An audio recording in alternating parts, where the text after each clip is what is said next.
चला दर्पण न्यूज. अखेर क्लंबिंग e tender रद्द. आमरण उपोषणासमोर प्रशासनाचा यू-टर्न. हुपरी नगर परिषदेमध्ये सन 2026-27च्या विकास कामांसाठी काढण्यात आलेले व वादाच्या भोवऱ्यात सापडलेले कथित क्लंबिंग ई टेंडर अखेर प्रशासनाला रद्द करावं लागलं असून गेल्या 3 दिवसांपासून सुरू असलेल्या आंदोलनापुढे नगर परिषद प्रशासनाला माघार घ्यावी लागल्याची चर्चा शहरात रंगली आहे. अखिल भारत हिंदू महासभा शहर हुपरीच्या वतीने या ई टेंडर प्रक्रियेविरोधात नगर परिषद कार्यालयासमोर बेमुदत आमरण उपोषण सुरू करण्यात आलं होतं. आंदोलनकर्त्यांनी या निविदा प्रक्रियेमध्ये कथित अनियमितता, कृत्रिम क्लंबिंग तसेच विशिष्ट ठेकेदारांना लाभ मिळवून देण्यासाठी अटी घालण्यात आल्याचा गंभीर आरोप केला होता.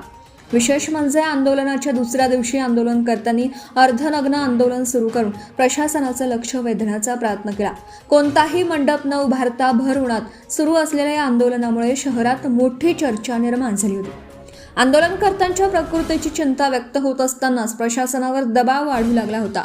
दरम्यान अखिल भारत हिंदू महासभेचे उपजिल्हा प्रमुख रमेश भोरे व शहर प्रमुख संजय पाटील हे उपोषणास बसले होते. क्लंबिंग ई टेंडर रद्द झाल्याशिवाय आंदोलन मागे घेतलं जाणार नाही अशी ठाम भूमिका आंदोलनकर्त्यांनी घेतली होती. आंदोलनकर्त्यांनी आरोप केला होता की नगर परिषदेने पूर्वीची ऑफलाईन निविदा प्रक्रिया अधिकृतपणे रद्द न करताच त्याच विकास कामांसाठी नव्याने ई टेंडर प्रक्रिया सुरू केली होती. तसेच स्वतंत्र विकास कामांचं कृत्रिम क्लंबिंग करून कोट्यावधी रुपयांचं एकत्रित टेंडर तयार करण्यात आलं होतं. निविदेमध्ये 80% समान आयटम पूर्ण केलेलं असणं, मोठी आर्थिक उलाढाल, विशिष्ट यंत्रसामुग्री व RMC प्लांटची सक्ती यांसारख्या अटी टाकून स्थानिक व मध्यम कंत्राटदारांना स्पर्धेबाहेर ढकलण्याचा प्रयत्न झाल्याचा आरोपही करण्यात आला होता. तसेच तांत्रिक मान्यता व मंजूर TS नुसार स्वतंत्र स्वरूपात निविदा प्रक्रिया अपेक्षित असताना कृत्रिम क्लंबिंग करण्यात आल्याचा मुद्दाही आंदोलनकर्त्यांनी लावून धरला होता. ऑनलाईन पोर्टलवर सविस्तर अंदाजपत्रक, BOQ नकाशे व तांत्रिक माहिती पूर्णपणे उपलब्ध नसल्याने पारदर्शकतेचा अभाव असल्याचाही आरोप करण्यात आला होता.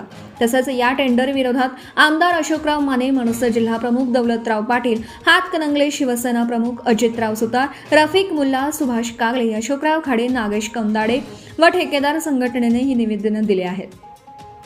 अखेर वाढता जनक्षोभ, उपोषणाचा वाढता ताण आणि आंदोलनाची तीव्रता लक्षात घेता प्रशासनाला संबंधित क्लंबिंग ई टेंडर रद्द करण्याचा निर्णय घ्यावा लागला. प्रशासनाच्या नियोजनातील त्रुटी व कार्यपद्धतीमुळेच पुन्हा एकदा टेंडर रद्द करण्याची वेळ आल्याची चर्चा नागरिकांमधून व्यक्त होत आहे. सदर निविदा बेकायदेशीर असल्याचं सिद्ध झाल्याने मुख्याधिकारी अजय नरडे हे उपोषणस्थळी तोंड दाखवण्यासाठीही आले नाहीत. उपोषण करताना पत्र देण्याची जबाबदारी ही शेवट पोलीस निरीक्षक सत्यवान हाके यांच्यावर आली.